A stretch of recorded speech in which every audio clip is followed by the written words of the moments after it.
another edition of the Pro Camp. So here we are coming at you Monday morning, and sun's coming up, and we are down to 5. Lizzie had to go home a little bit early, but she left yesterday afternoon, and everybody else will leave Tuesday morning is our last practice. Anna's going to stay with us though through Sunday. Yeah, so right now we're just, we finished the warm-up, and we're doing just kind of a kick set. It's a little bit of variation on a kick set. It's a lot of kicking, a little bit of swimming in between. We're doing some hundreds, then some 75s, then some 50s. They're on the 50s right now, or the 75s right now.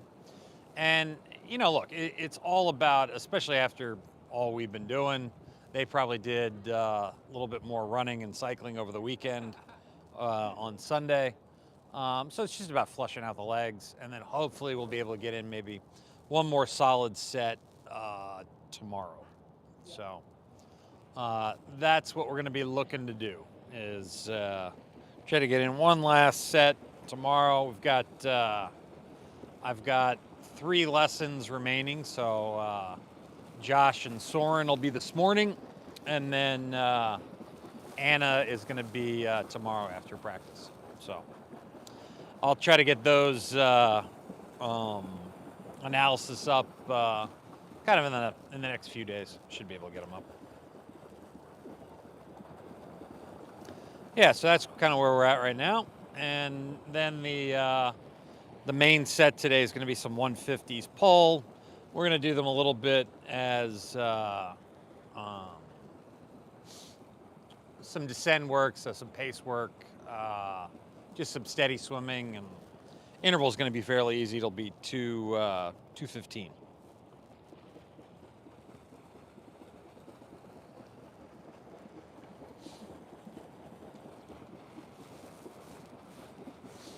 Yeah, we had a good little get together on Saturday. I think everybody had fun. Ate a lot of pizza. Soren and John crushed the pineapple and bacon pizza. So for those of you that would like to make fun of Soren and John for eating pineapple bacon pizza, you are more than welcome.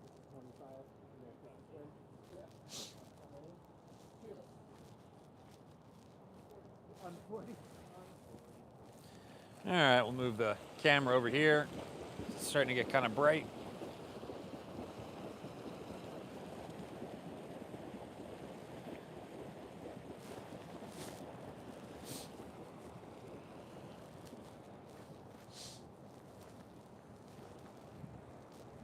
And then someone brought donuts this morning. So one of the people on the team, she just celebrated her first year on the team, and she surprised everyone with donuts. So it was very nice. And I know the pros are going to be happy because they're gonna crush some donuts this morning after this workout.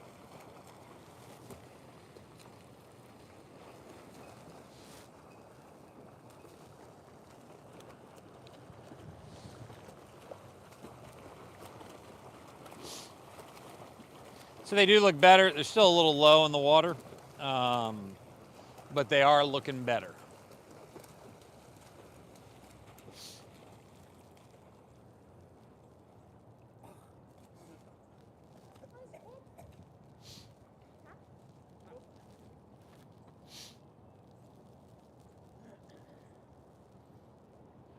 Oh, and there's Lola. Lola is walking by. Lola the dog. Getting her morning walk in.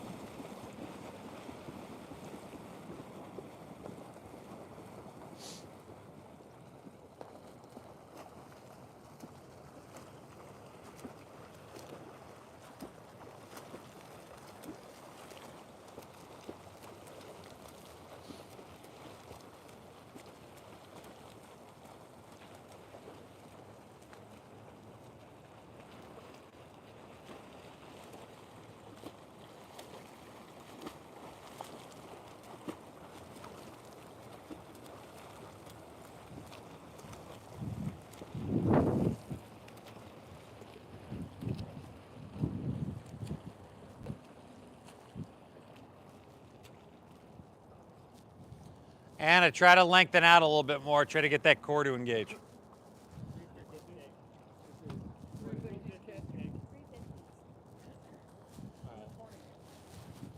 Nice, steady, consistent.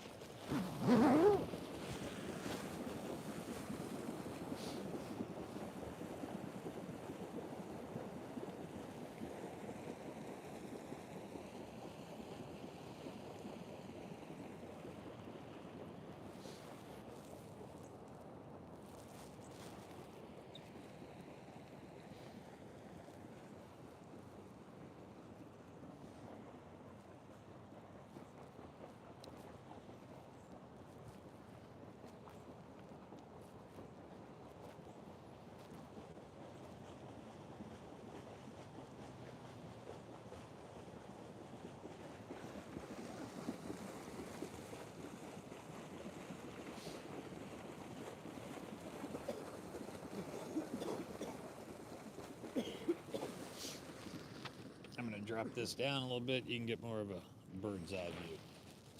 Move it towards the middle.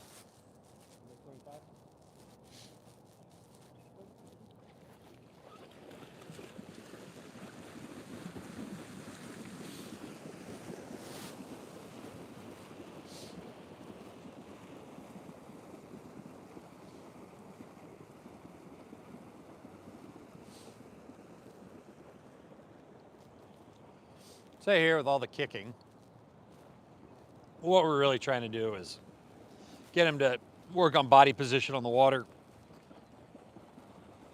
keeping the head out of the water with the board is going to make you, it's going to really force a lot more core engagement, force you to get long on the water.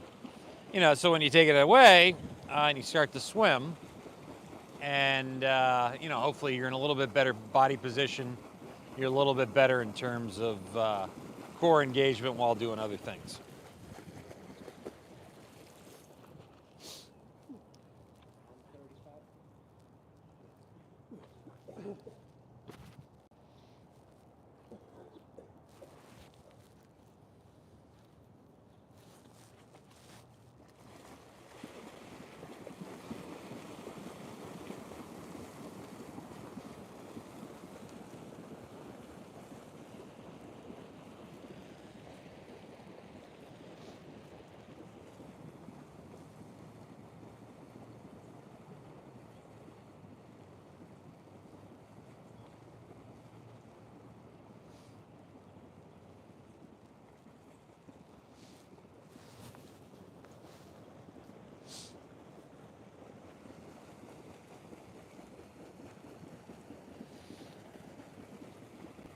And then we're doing a little bit more warm up. You know, I mean, technically this could still be considered warm up. But the one thing you always want to remember is, you know, later you are in the season or, you know, the higher the level of training, the more warm up you're going to need. Because if you're really trying to make an adaptation to the training, if you cut the warm up short for time, all you're going to be doing is still warming up during your main set when you're really trying to make an adaptation.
Oh, look at that. We got 2 people. We got anyone talking to us yet? It doesn't look like it. Or do I have to turn the live chat on? There we go. Well, welcome whoever you are, and thanks for tuning in.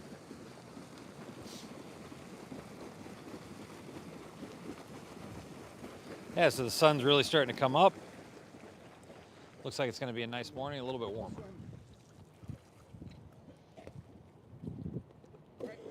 What's that? Last one's all swim? Well, you did 350s kick, Yep. and then you did 350s. Yeah, but the last one is all swim.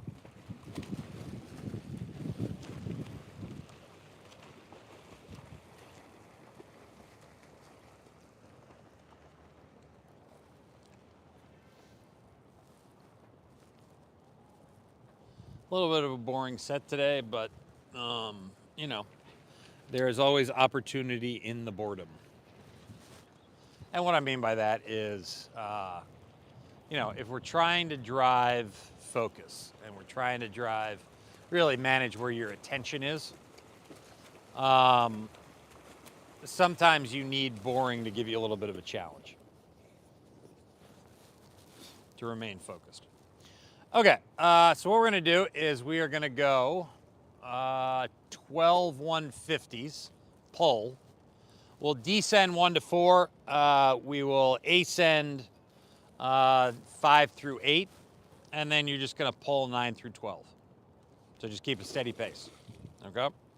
We're going to do these on. Let's go to 215.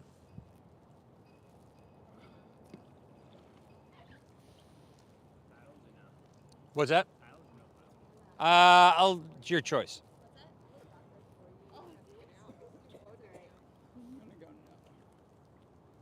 Why don't we get going on the top? And just think about how many donuts are waiting for you at the end. These are all pull. Descend 1 to 4. Everyone using paddles. I think it looks like it's an arms race. I need the bigger one. Yeah. That's what she said. It's trash can lids.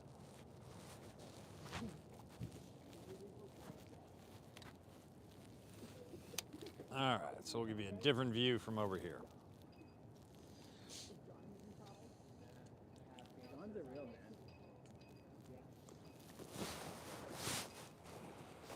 So we definitely have the arms race with the paddles on. You know, for most triathletes, I'm not a big fan of paddles. With the pros, a little bit different, but in general, I'm not a big fan of paddles for triathletes, just because they can get in the way of stroke development, particularly as it relates to feel for the water.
All right, just a little bit faster on this one. Think about long on the water, really good core engagement. Throw that water to the wall behind you.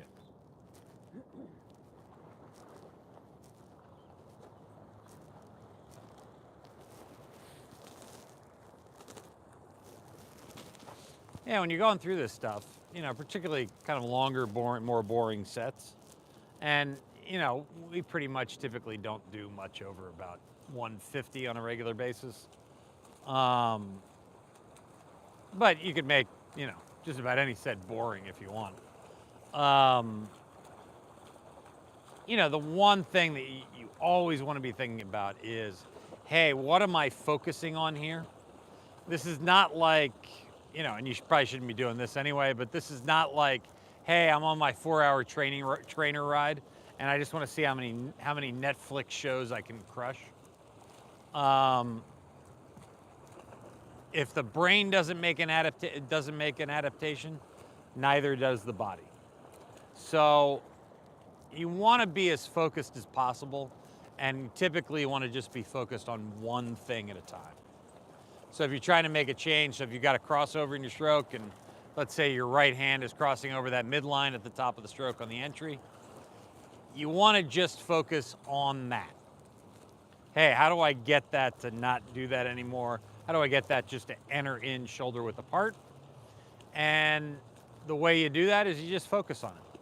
So every stroke, you are present with every stroke, trying to make that change, make that adjustment, so that it sticks, so that you don't have to think about it as much anymore. And look, that's hard. That's where the rubber meets the road in swimming, is in those moments of focus, especially when the workouts are getting hard or when they're boring. That's where you give yourself the technique that you're going to have. And you choose whether or not, hey, I'm going to be really efficient or I'm not. Oh, some people are ditching paddles. Ditching the paddles.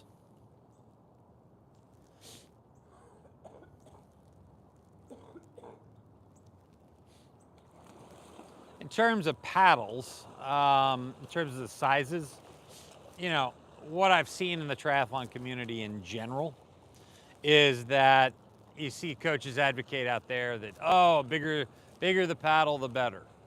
And that's probably some of the worst advice you could get. Especially when you're starting out, you want to really make sure that the mechanics of your stroke are really good. And then once the mechanics of your stroke, once you're maximizing distance per stroke, sure, add in bigger paddles. But when you're starting out, you want to get to where you can get a little bit more feedback on the pole, where you can build some strength. So typically, you'll want, a paddle maybe about the size of your hand, but not much bigger. And this way, you're still going to be able to maintain a good tempo. It's not going to overwhelm your mechanics and your fitness to where you start to develop a stroke that you don't want. I've seen way too many, particularly pro triathletes, try to, build up a lot of strength in their stroke when they don't have the mechanics for it. They don't have the technique, and they wear paddles all the time, and paddles that are too big for themselves. And it tends to create, the only way that I can tell you is that it looks like they have paddle hands when they're not wearing paddles. It looks like they just can't grab the water as well. So they lose a little bit of feel. So that's definitely something to think about when you're selecting what kind of gear you're going to be using.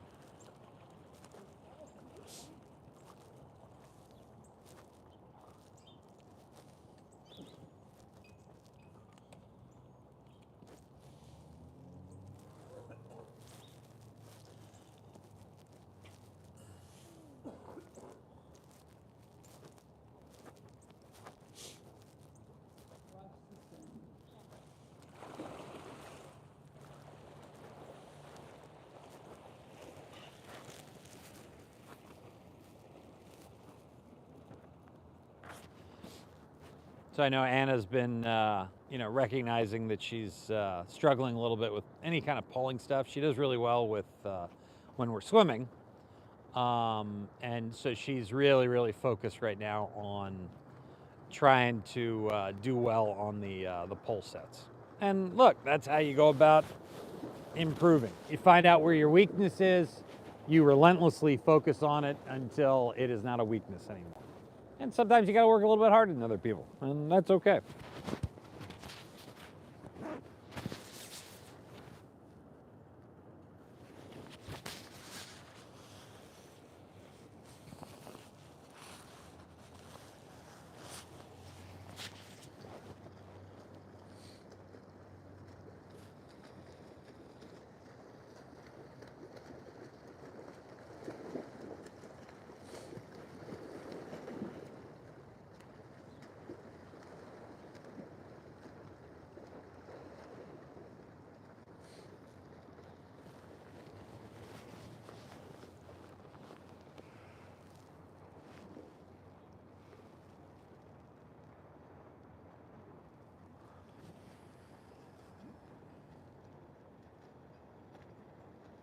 Oh yeah, and then I put up a video yesterday on kicking with drag socks. So you guys might want to check that out.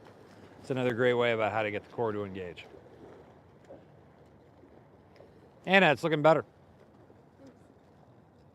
But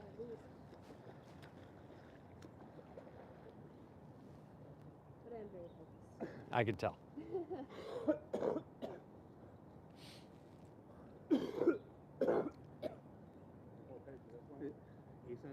Yep. Ace end 5 through 8. So try to start where we ended on. Yeah.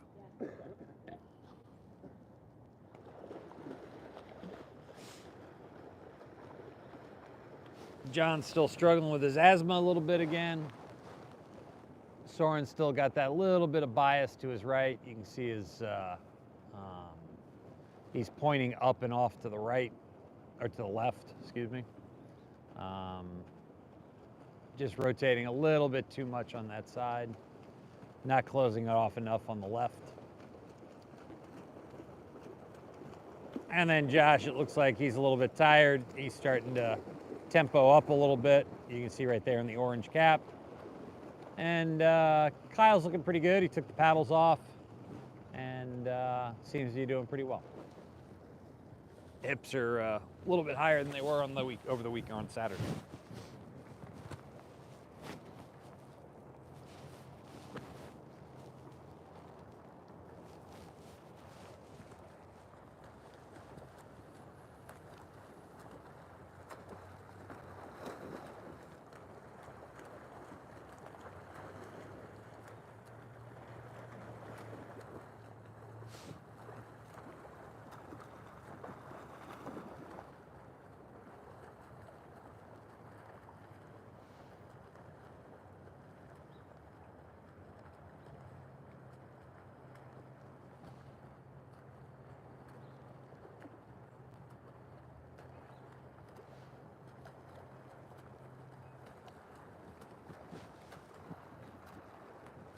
Soren, think about rotating through the stroke a little bit more on the left side. You're still pulling to the left. Okay.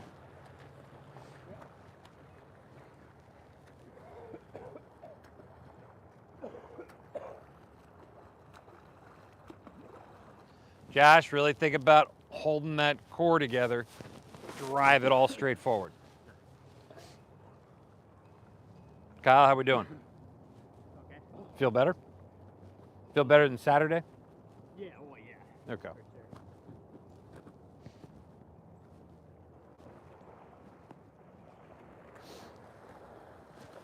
Now we'll move it. I'll move it here mid-pool, and you guys can see what they look like mid-pool.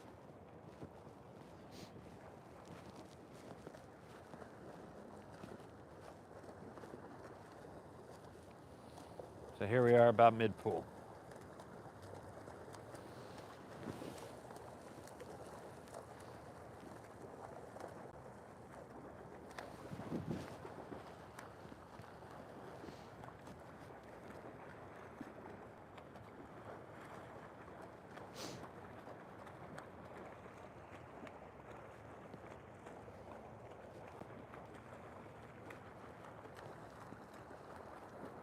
So these are types of sets where we're just repeating the same thing over and over again, kind of doing pace changing all the way through. You know, these are good sets where you get to test how much you can focus. And then you can just replicate that same thing over and over and over again and see if it gets better, see if it gets worse. Oh, Jim, your message was retracted. What happened? Don't be afraid, man. You can put it out there. It's all good. You're not going to offend me.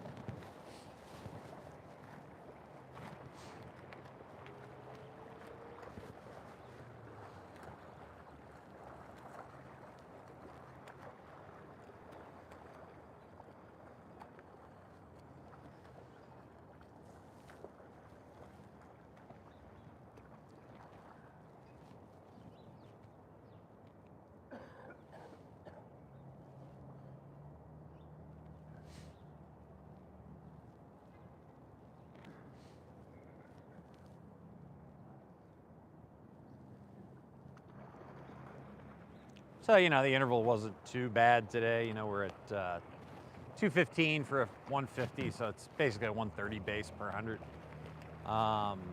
You know, they shouldn't have a problem with that at all. They're getting, looks like on the easy part, the beginning of a descend, they're at, you know, 70%. They're getting 15, 20 seconds rest. So as they start to speed up, they get a little bit more.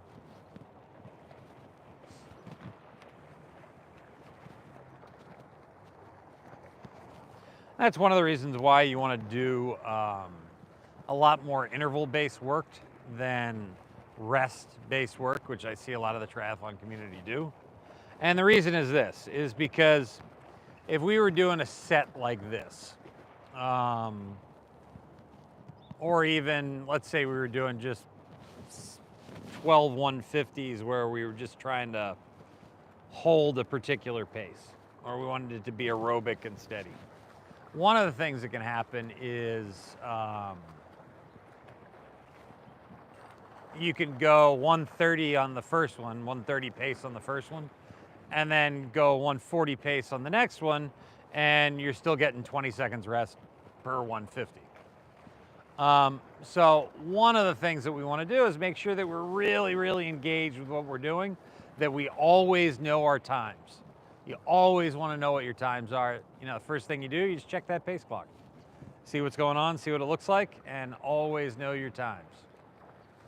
It's the only way to stay really, really engaged in the set and make sure you're continuing to get better.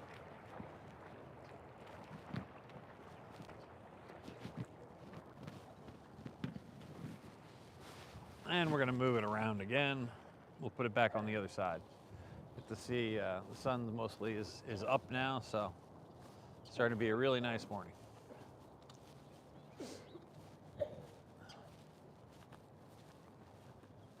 Just stay really focused here.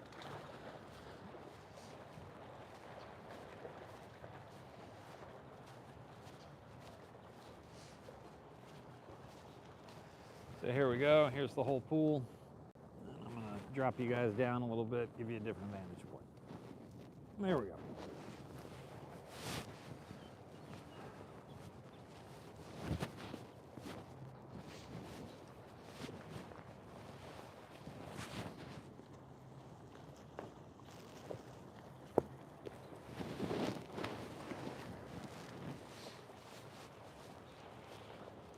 So I think this puts us just over 40,000 for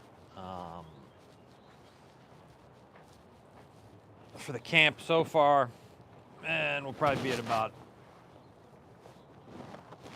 45 by this afternoon, and then we will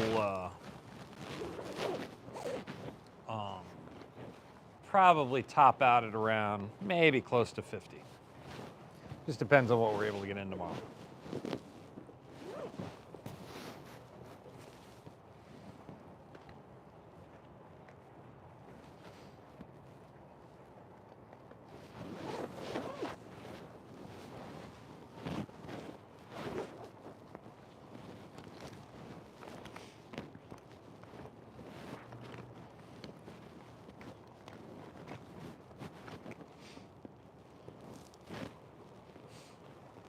So now I'm kind of setting up my other camera.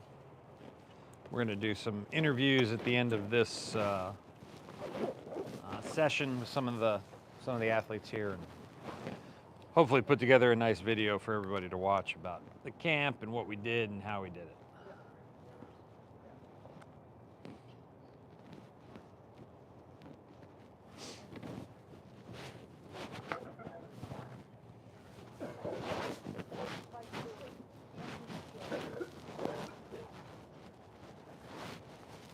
It's always interesting. So Soren was just talking about trying to remind everybody what to do, and he said tight core.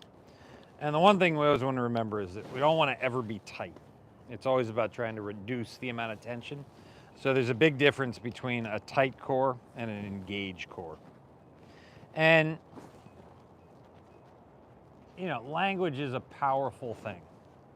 And it has the ability to, especially with athletes, recruit the muscle groups, all the muscle groups we want, or it can also do the exact opposite.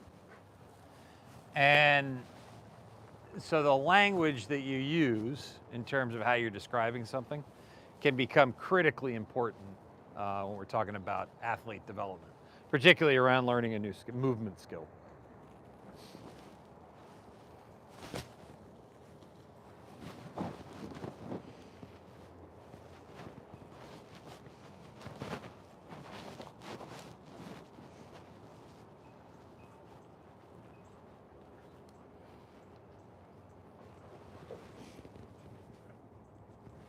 All right.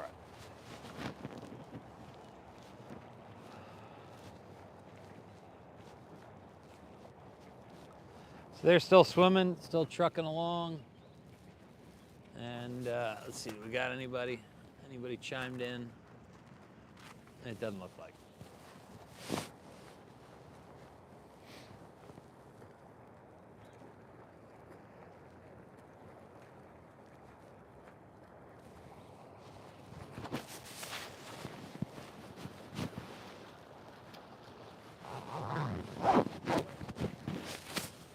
Trying to get it where you guys can actually hear me. The mic, I'm having a little trouble with the mic today. There we go.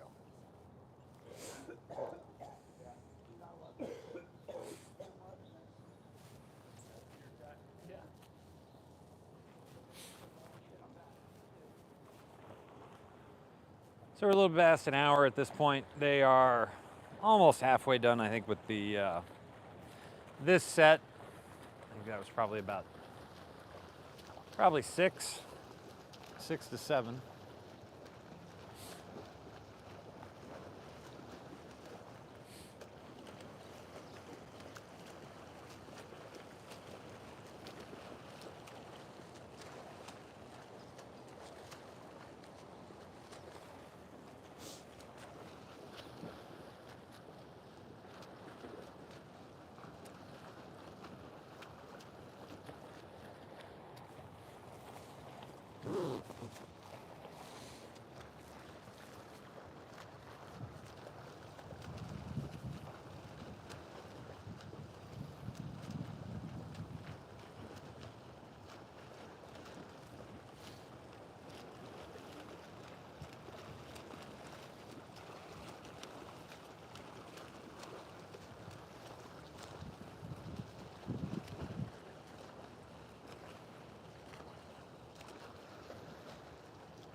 Soren, it looks better. How does it feel? Good. You notice a difference? Yeah. Okay, good. Yeah. It's easy on your breathing side. Yeah. Non-breathing side, you got to think about it. Yep, exactly.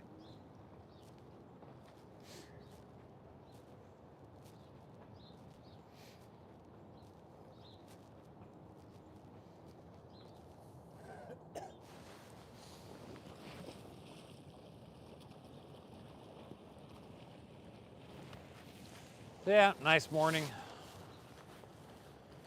It's starting to heat up today. I think the forecast is like supposed to get up to the 60s this afternoon. So they'll have a nice day in the pool this afternoon.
And on the top.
Yeah, so Soren's managed to look a little bit better. He's rotating a little bit more through on his left side, so it's balanced out his stroke.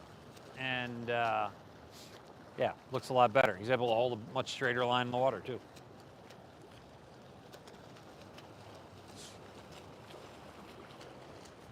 And then it's all just about implementing it over and over and over and over and over and over and over again. It's not sexy, it's not exciting, it's not, I think as someone just wrote on my YouTube channel, you know, the magic drill that will get you 1 million views. But it works. And it's how you develop as an athlete.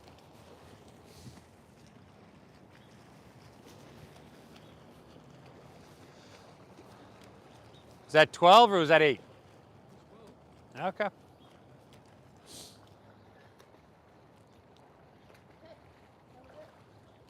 All right, so why don't we do this? We're gonna finish up with, I'm gonna add a little bit extra on here. So we're gonna go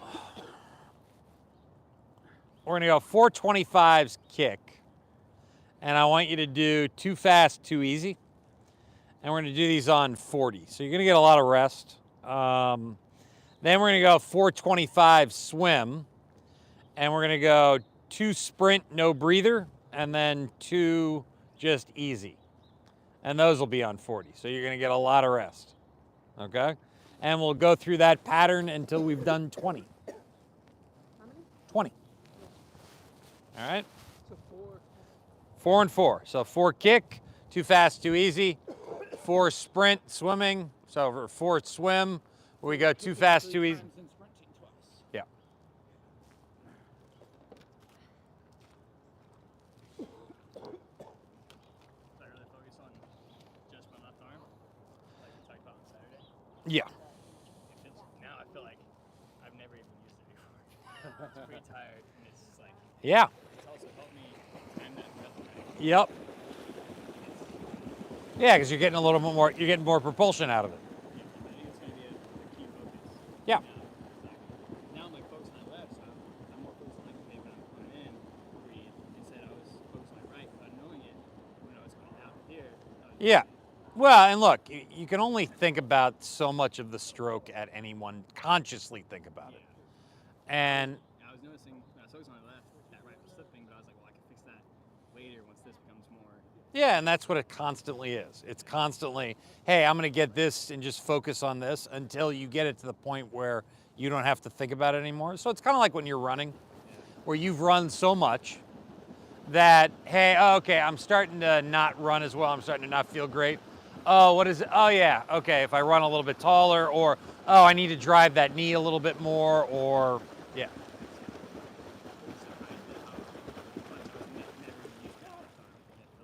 Yeah. Yep. So yeah, we finished up a little bit early, so I decided just to add this on at the end.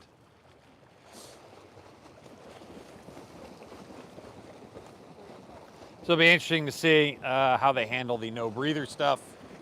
I haven't done that with them, but breath control stuff can be good.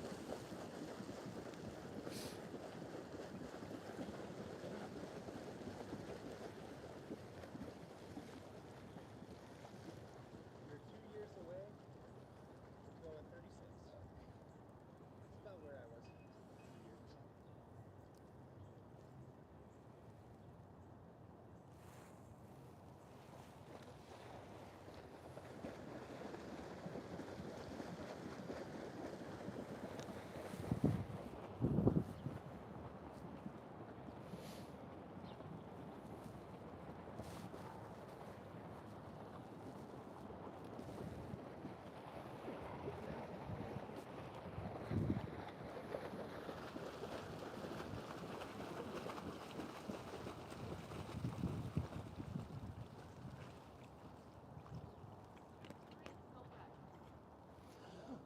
2 years. Two 425s total swim, too fast, too easy, the faster, no breather.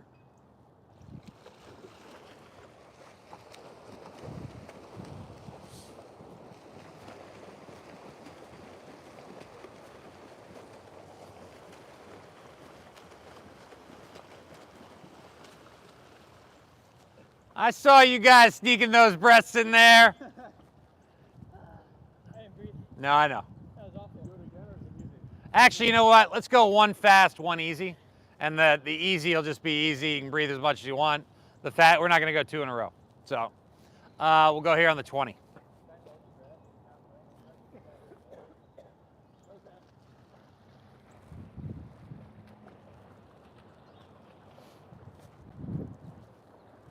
So yeah, I had to modify it just a little bit. You know, and we haven't done kind of hypoxic work, so it's not surprising.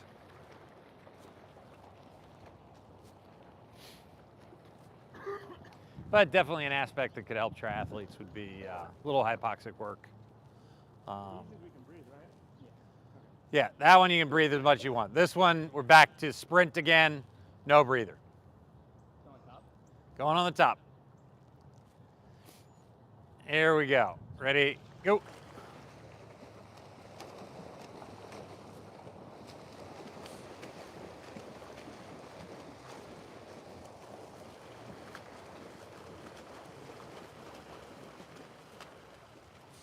Good, better.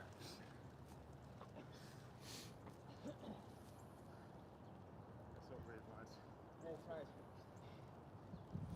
try. All right, on the 40, you got just an easy one.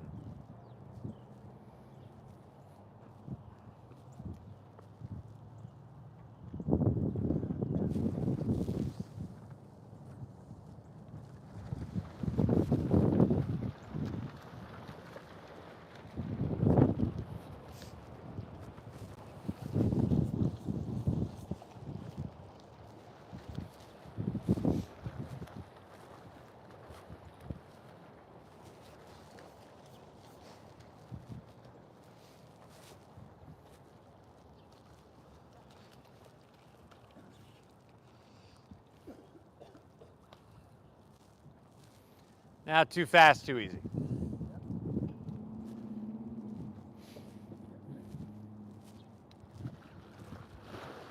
And what I'm going to do is I'm going to move the camera to the halfway point, and you guys can see who's breathing and who isn't.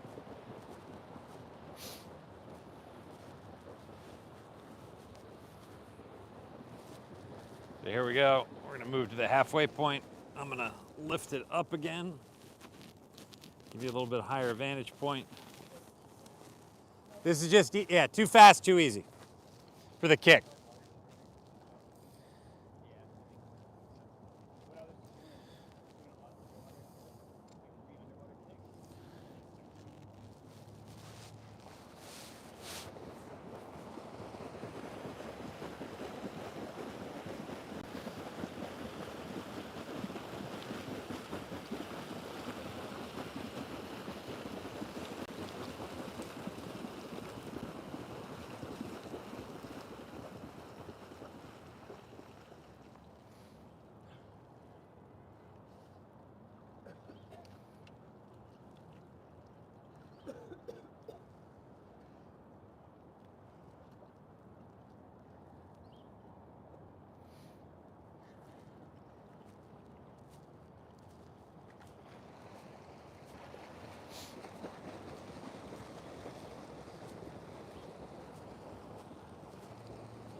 So they're finishing up here. I think we've got about maybe another, I don't even know what time it is.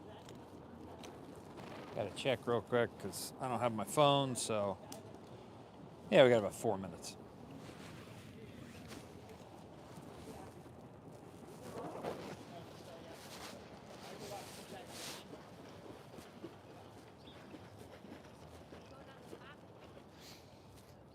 Yeah, this is going to be the last. We'll cut it short here. We'll just do these two and then you're done. So one fast, one easy, no breather. So then you guys can check. You can see if anyone breathes in the middle of the pool because that's usually when they've been taking that little sneaky breath in. And it looks like everyone's making it so far. There we go. Did everyone make that one? No sneaky breaths, huh? One sneaky breath.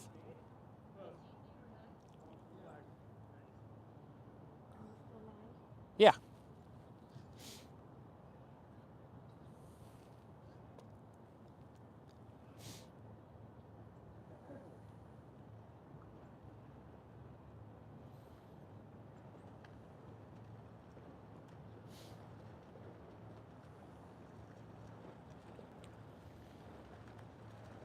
Yeah, they're finally looking like they learned how to go easy.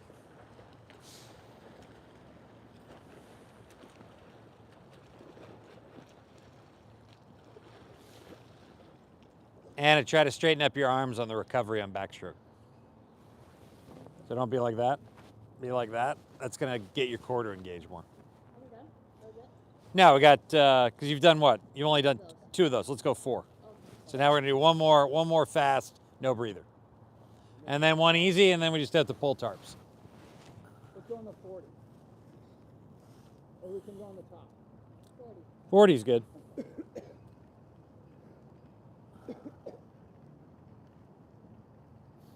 Here we go. Oops. Fortunately, the camera has a case on it because the wind just blew the camera over. So here we go. We're back at it.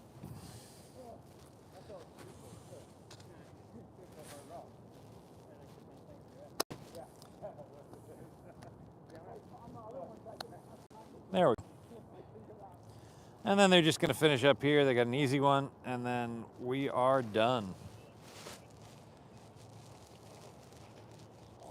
So we'll bring this on in, and this will conclude another practice. So really I'm only going to probably broadcast one more, but I've got a bunch of videos going up this week and probably next week about the camp and a little bit more detail of what we did each day, and then have some interviews with some of the athletes, and you get to know them, and we'll kind of go on down the road. But as always, thanks for tuning in. If you have any questions, just feel free to shoot me a comment or an email. Talk to you soon.